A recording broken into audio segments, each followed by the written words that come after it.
Imagínense por un momento que tienen entradas para el estreno de la obra de teatro más esperada de toda la historia humana. O sea, las expectativas están por las nubes. Claro, me imagino el escenario perfecto. Exacto. La lógica nos dice que, pues, el telón debe ser de este terciopelo rojo pesado, que deben sonar trompetas majestuosas, y que la entrada triunfal del gran rey debe darse en un escenario deslumbrante, con una iluminación perfecta y un ejército impecable detrás de él, ¿no? Es que, bueno, es lo que cualquier ser humano esperaría. Nos resulta reconfortante que el poder, digamos, se vea y actúe como poder. Sí, totalmente. Queremos la alfombra roja interminable, las demostraciones de fuerza, las coronas de oro. Esa es básicamente la narrativa de la realeza con la que hemos crecido a lo largo de los siglos. Pero fíjate que en esta historia las luces se encienden de golpe y no hay palacio. Nada de palacio. El protagonista absoluto de la obra está de pie en un callejón polvoriento o a la orilla de un río fangoso. No lleva corona, no tiene escoltas y está, haciendo fila en total silencio junto a los marginados, los enfermos y los criminales de la ciudad. ¡Wow! Es una bofetada a las expectativas de cualquiera que busque la realeza tradicional. Y lo que hace que ese contraste sea tan poderoso es que no es un accidente, es una declaración de intenciones. Y para entender la magnitud de esa declaración, pues hemos reunido una cantidad inmensa de material hoy. Así es. Tenemos sobre la mesa comentarios teológicos muy profundos, análisis históricos de la época romana y notas de estudio bastante densas. Y de eso se trata precisamente nuestra exploración profunda de hoy. Bienvenidos a todos. Nuestro objetivo es sumergirnos de lleno en los capítulos del 1 al 4 del Evangelio de Marcos para extraer las pepitas de conocimiento más reveladoras sobre la identidad de Jesús. Que es algo fundamental. Consideramos que esto es una base absolutamente indispensable, sobre todo para quienes participan en la comunidad del canal de YouTube Caminar con Él. Porque la premisa es muy simple. Para caminar verdaderamente al lado de alguien, primero tienes que conocer a fondo quién es esa persona y cómo opera. Exacto. Y para conocer cómo opera esta figura en particular, tenemos que prestarle muchísima atención al ritmo de la narrativa, porque Marcos es un texto fascinante ya que literalmente no te da tiempo a respirar. Cero tiempo. Si uno lee los otros relatos, encuentra un bebé en un pesebre, estrellas guiando a magos del oriente. Las genealogías larguísimas, claro. ¿Sí? Genealogías que detallan ancestros por siglos. Pero Marcos se salta todo eso. Arranca con una explosión directamente en el desierto. Ve una vez. Presenta a este rey de inmediato. Pero antes de meternos en qué hace este rey, me intriga muchísimo el cómo está escrita esta historia. Hay algo en el estilo de este autor que parece gritar un mensaje propio, ¿no crees? Totalmente. Es que el estilo literario aquí es inseparable del contexto histórico. Las fuentes indican que el autor es Juan Marcos, quien trabajaba como intérprete y colaborador cercano del apóstol Pedro. Ajá. Pero el detalle crucial es desde dónde y cuándo está escribiendo. Toda la evidencia sugiere que Marcos está redactando este documento en Roma en uno de los momentos más oscuros imaginables. Muy probablemente durante las brutales persecuciones del emperador Nerón contra los primeros cristianos. Un momento, detengámonos ahí. Estamos hablando de la época en la que culpaban a los cristianos de incendiar Roma y los usaban como antorchas humanas en los jardines del emperador. Ese nivel de persecución. Ese nivel exacto de terror. Imagínate ser un cristiano en Roma en ese momento, reuniéndote en secreto en las catacumbas, aterrorizado por tu vida y la de tu familia. ¡Qué fuerte! No tienes el lujo, ni la energía mental, digamos, para sentarte a leer un tratado filosófico abstracto sobre la naturaleza de la divinidad. Necesitas saber si el Dios en el que crees tiene poder real sobre la muerte, el mal y el sufrimiento que estás viendo en las calles todos los días. Claro, eso le da un giro completo a la audiencia. Con razón el texto está diseñado para romanos o gentiles. Así es. Marcos omite las genealogías judías porque a un romano escondido en una cueva no le importa quién fue el tatarabuelo de quién. Se toma el tiempo de explicar las tradiciones judías básicas e incluso incrusta palabras de origen latino en el griego, como legión. Está hablando en el idioma de un imperio militarizado, y responde a esa crisis con lo que los académicos llaman el Evangelio de la acción. Por eso el ritmo es tan vertiginoso. El mensaje central aquí es que el reino de Dios ha irrumpido en la historia humana como una fuerza de rescate. Fíjate que leyendo el texto me dio la sensación de estar viendo el tráiler de una película de acción moderna. Sí, buena analogía. O una de esas películas grabadas con cámara en mano, estilo documental de guerra, que nunca deja de moverse.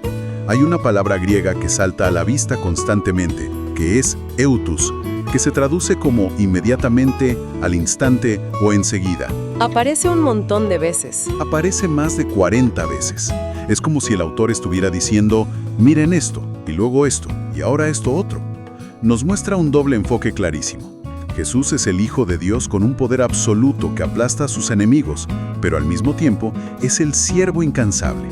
Como lo resume más adelante en el capítulo 10, alguien que no vino a ser servido, sino a servir. Esa es precisamente la urgencia teológica de Marcos. O sea, no hay tiempo que perder con introducciones largas porque Jesús está en medio de una invasión. ¿Una invasión? Sí, está entrando en territorio enemigo para enfrentarse directamente al mal, a la enfermedad y a la opresión demoníaca. La salvación no es un concepto lejano, ¿eh? Está ocurriendo en las trincheras, aquí y ahora. Pero esa invasión, no arranca en los pasillos de mármol del Palacio del César, ni en el imponente Templo de Jerusalén. Comienza en los márgenes absolutos de la sociedad. En el desierto. Exacto. En el agreste y peligroso desierto de Judea aparece este personaje, Juan el Bautista. Y bueno, no es precisamente un diplomático refinado. Lleva ropa áspera de pelo de camello, sobrevive comiendo langostas y está gritándole a la gente en medio de la nada. Es una imagen súper salvaje. Pero en el mundo antiguo, la figura del heraldo era fundamental. Antes de que un rey visitara una provincia de su imperio, un mensajero oficial se adelantaba. Para preparar todo. Su trabajo era ordenar que se arreglaran los caminos rotos, que se llenaran los baches y que la ciudad se preparara para la visita real. Juan asume ese rol cumpliendo las antiguas profecías de Isaías y Malaquías. Está gritando en el desierto que el rey legítimo está a punto de pisar la tierra. Y la única forma de pavimentar el camino no es con piedras, sino preparando los corazones a través del arrepentimiento. Exactamente. Y entonces el rey finalmente hace su entrada. Jesús de Nazaret llega al río Jordán. Pero aquí es donde, para mí, la narrativa rompe todos los esquemas lógicos. ¿Por qué lo dices? Porque si este hombre es el rey del universo, el Hijo de Dios absoluto, incontaminado y sin pecado, ¿por qué su gran debut público consiste en meterse en un río polvoriento, haciendo fila hombro a hombro con un catálogo de pecadores de la peor calaña? Es un gran punto. Estamos hablando de cobradores de impuestos corruptos, soldados abusivos, gente marginada. ¿Por qué no aparecer flotando sobre el templo o liderando una legión de ángeles en Roma? Pues la ironía es que ese acto de humillación pública es su ceremonia de coronación divina. Al sumergirse en las aguas del Jordán, junto a la escoria de la sociedad, Jesús está estableciendo la política fundamental de su reinado. ¿Qué sería? La identificación total con la humanidad rota. O sea, no es un monarca que legisla desde una torre de marfil. Es un rey que desciende al barro de sus súbditos. Y fíjate que la respuesta del cielo a este acto de humildad es violenta. ¿Violenta en qué sentido? Las fuentes notan que Marcos usa una palabra griega específica para describir cómo los cielos no simplemente se abren de forma pacífica, sino que se rasgan o se parten en dos. ¡Wow! Como si el velo entre la dimensión divina y la humana se estuviera desgarrando por la fuerza. Tal cual. El Espíritu desciende y la voz de Dios mismo declara: tú eres mi Hijo amado, en ti tengo complacencia. Y hay un detalle teológico masivo en esa frase, según entiendo, porque la voz divina está fusionando dos textos del Antiguo Testamento que hasta ese momento parecían incompatibles. Sí, es una combinación fascinante. Tú eres mi Hijo es una cita directa del Salmo 2, que es un decreto de coronación de un rey conquistador que aplastará a las naciones. Pero la segunda parte, en ti tengo complacencia, es una referencia directa a Isaías 42. A la figura del siervo sufriente. Exacto, alguien que va a ser aplastado y humillado por los pecados del pueblo. O sea que está diciendo, aquí está el rey conquistador definitivo, pero su método de conquista va a ser sufrir y morir por su propio pueblo. Es un cortocircuito mental total para la época. Y ese poder, digamos, se pone a prueba al instante. el espíritu lo empuja al desierto por 40 días para un enfrentamiento cara a cara con Satanás. ¿Y sale victorioso? Sale victorioso como si el mensaje fuera: antes de poder rescatar a los rehenes, primero tienes que entrar a la casa del secuestrador y atarlo de manos. Qué buena imagen. Y bueno, una vez que el rey supera esa prueba en el desierto, comienza a ejercer su autoridad en público. Los capítulos 1 y 2 nos muestran cómo ese poder genera un choque sísmico casi inmediato con las instituciones religiosas.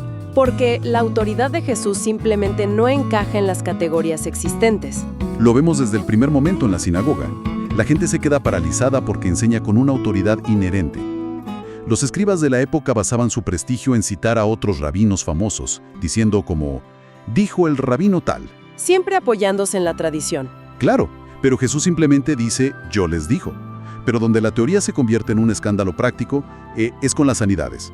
Primero la suegra de Pedro, lo cual es increíble, pero luego viene un momento que me parece central: el encuentro con el leproso. Uy, ese pasaje es clave. La lepra en el primer ciclo no era solo una enfermedad de la piel, era una muerte social en vida. Te convertía en un intocable. Tenías que gritar impuro por la calle para que la gente se alejara.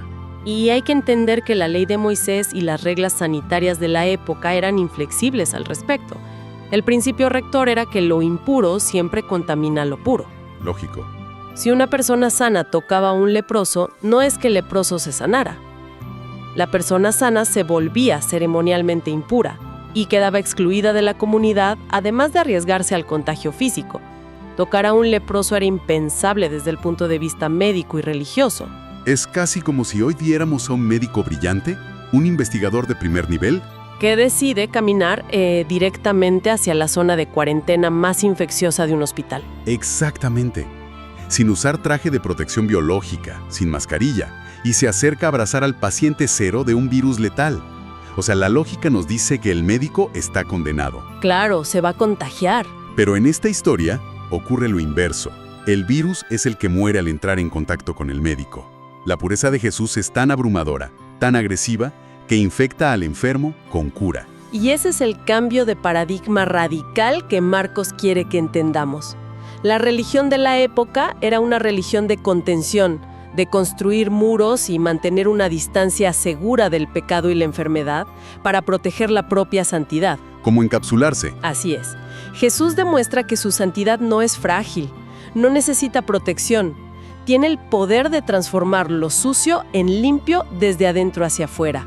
Y el motor detrás de esta acción es descrito con una palabra griega profundamente visceral que es esplagnisomai. Suena a un término anatómico. Es que lo es. Viene de la palabra para entrañas u órganos internos. Describe una compasión que duele físicamente en el estómago. ¡Wow! Jesús no sana al leproso como un mago distante haciendo un truco para ganar aplausos. Lo sana porque el sufrimiento humano le revuelve las entrañas. Es una empatía feroz. Pero claro, curar enfermedades físicas es una cosa, pero perdonar pecados es cruzar una línea teológica masiva, y eso nos lleva al escándalo del paralítico en el capítulo 2. Otro choque enorme. 4 amigos desesperados rompen el techo de una casa para bajar a su amigo enfermo frente a Jesús. Y Jesús, viendo la fe de ellos, no le dice levántate al principio. Le dice algo mucho más peligroso: hijo, tus pecados te son perdonados. Imagínate la cara de los líderes religiosos. Colapsan internamente. Lo acusan de blasfemia en sus mentes, porque en el judaísmo ortodoxo, solo Dios, desde el templo y mediante sacrificios, tiene el derecho de perdonar pecados. Y la brillantez en la respuesta de Jesús es que usa la curación física para probar una realidad espiritual invisible. Les pregunta qué es más fácil decir: ¿tus pecados te son perdonados? ¿O levántate y anda? Claro, porque las palabras son baratas. Exacto. Cualquiera puede decir te perdono porque nadie puede comprobar si ocurrió en el mundo espiritual. Pero al decirle al paralítico que se levante y camine, y que el hombre lo haga al instante, está demostrando visualmente que tiene la autoridad de Dios en la tierra. Está reclamando prerrogativas divinas de frente. Y si reclamar ser Dios no fuera suficiente para enfurecer a las élites, luego decide destruir sus normas sociales. Llama a Leví, también conocido como Mateo, que es un recaudador de impuestos. Un publicano. Sí. Y para ponerlo en contexto para quienes nos escuchan, estos tipos no solo cobraban impuestos, eran considerados traidores a la patria que extorsionaban a su propia gente para financiar la ocupación militar romana. Eran vistos como escoria. Lo peor de lo peor en esa sociedad. Y Jesús no solo lo invita a su círculo íntimo, sino que organiza un banquete en su casa con otros cobradores y personas de dudosa reputación. Es que en el antiguo Medio Oriente, compartir la mesa no era solo comer para saciar el hambre. Era firmar un tratado de intimidad, aceptación y comunión. Sentarse a la mesa con alguien significaba yo te acepto y somos iguales. Claro. Ver a un rabino que dice hablar por Dios comiendo con extorsionistas era un insulto directo a la decencia.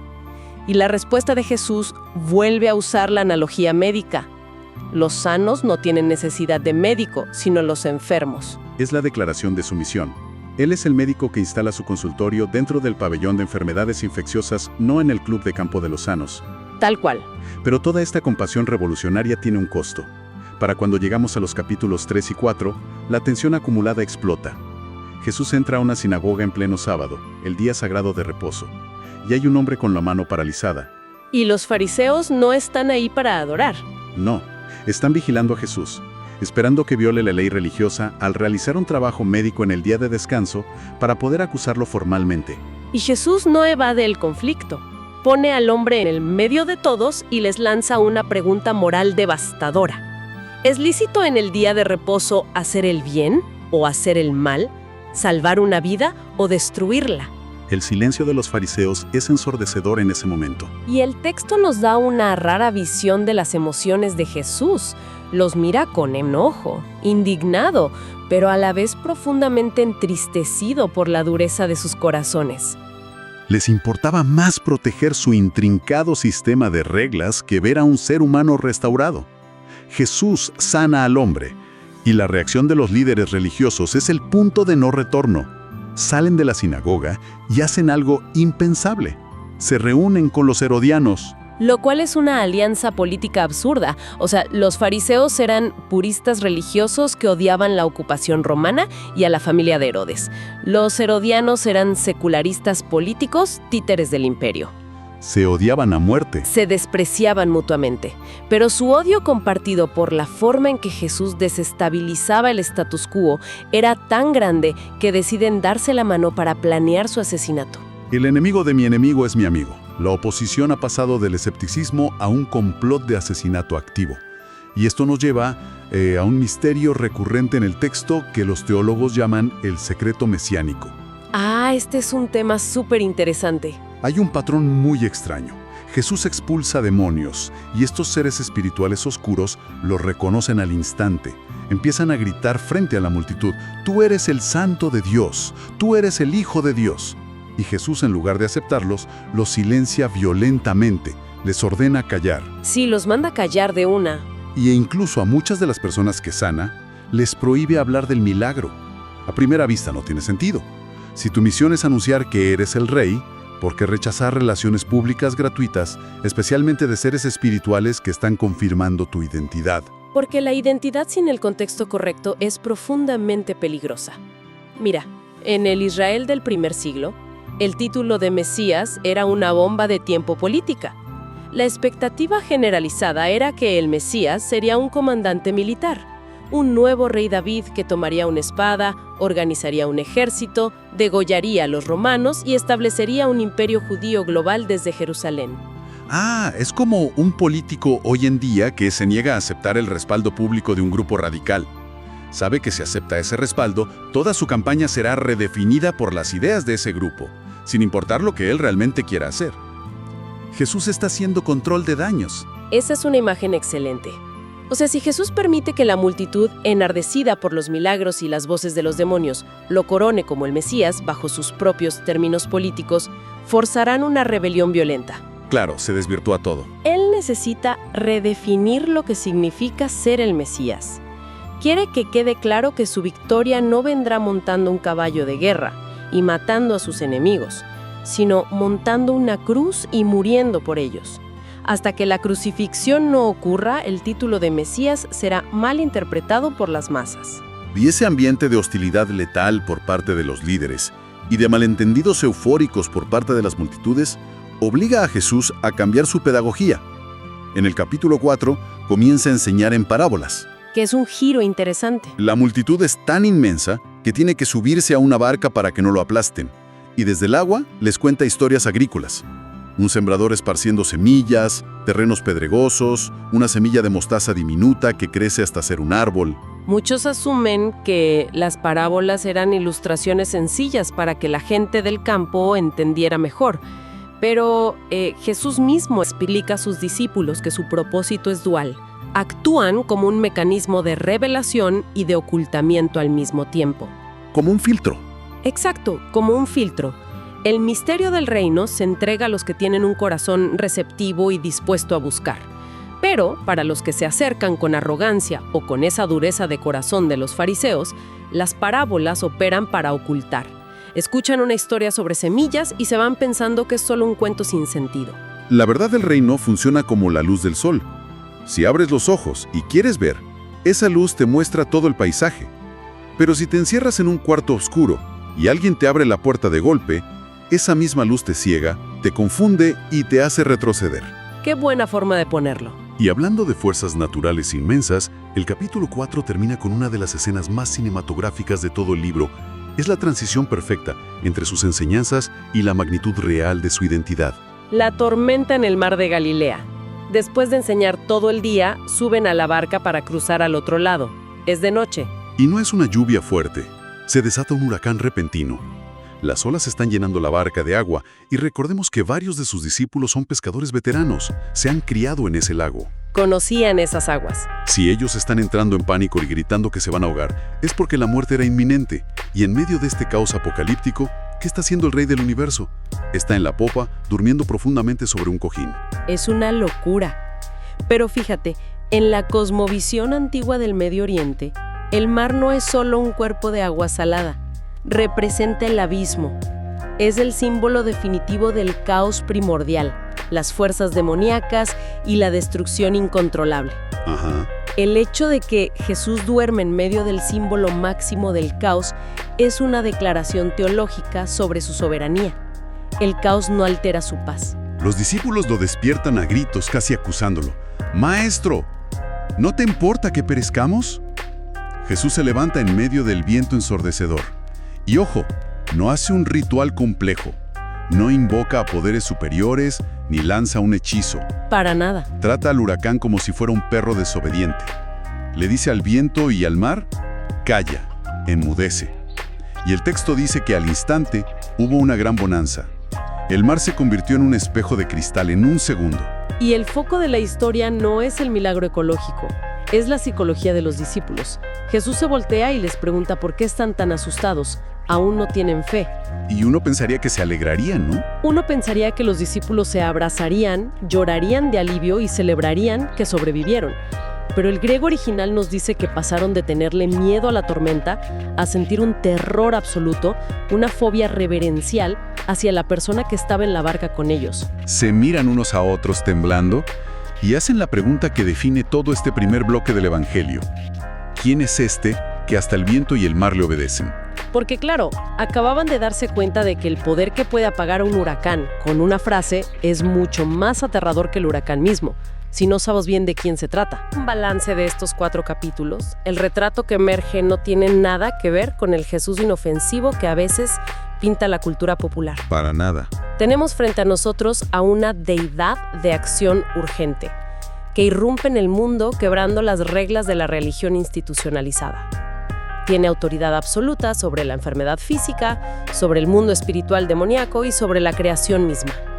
Y sin embargo, decide ejercer ese poder insondable desde el barro, tocando leprosos, comiendo con los parias sociales y asumiendo el rol del siervo que está dispuesto a sufrir. Es una paradoja brillante. Un Dios que te aterra por su poder sobre la naturaleza, pero que te conmueve hasta las lágrimas por su empatía visceral hacia el sufrimiento humano. Así es. Y volviendo a nuestro punto de partida, si el objetivo de participar en el canal de YouTube Caminar con Él es precisamente ese, caminar junto a Él de manera auténtica, no puedes hacerlo ignorando ninguna de estas dos facetas. No caminas con un maestro moralista suave, caminas con el Rey absoluto que exige rendición total, pero que te ofrece a cambio la limpieza más profunda de tus zonas más oscuras. requiere entender que su santidad no se contagia de tu suciedad, sino que su pureza agresiva tiene el poder de erradicarla, siempre y cuando estés dispuesto a reconocer que eres el enfermo que necesita al médico y no el fariseo que cree que ya está sano. Y la verdadera pregunta que queda flotando para cualquiera que se acerque a este texto histórico es si uno está dispuesto a vivir con la tensión de ese misterio. Porque pensemos en esto. Si los hombres que comían con él todos los días, que veían cómo la piel podrida de los leprosos se regeneraba frente a sus ojos, que lo vieron silenciar demonios y detener un huracán a 1 metro de distancia. En sus amigos más cercanos. Exacto. Si esos amigos íntimos en la barca todavía estaban aterrorizados tratando de descifrar la inmensidad de la persona que tenían enfrente, ¿qué nos dice eso sobre nosotros? Conocer esta figura no es un taller de fin de semana, no es un listado de datos históricos que archivas en la mente. Es un abismo inagotable de poder, compasión y misterio que exige toda una vida para ser explorado. Es un viaje constante. Y para dejar una idea final, algo que no discutimos pero que me viene a la mente. ¿Qué tal si las tormentas que atravesamos no son solo accidentes o castigos? ¿Qué tal si a veces ese caos es el único escenario, la única forma en la que Él puede revelarnos una faceta de su autoridad que jamás lograríamos entender estando a salvo en la orilla? La gran invitación de Marcos es descubrir que ese mismo Rey, con todo su poder sobre el caos, sigue dispuesto a subir a nuestra barca y hacer fila en el polvo para encontrarse con nosotros.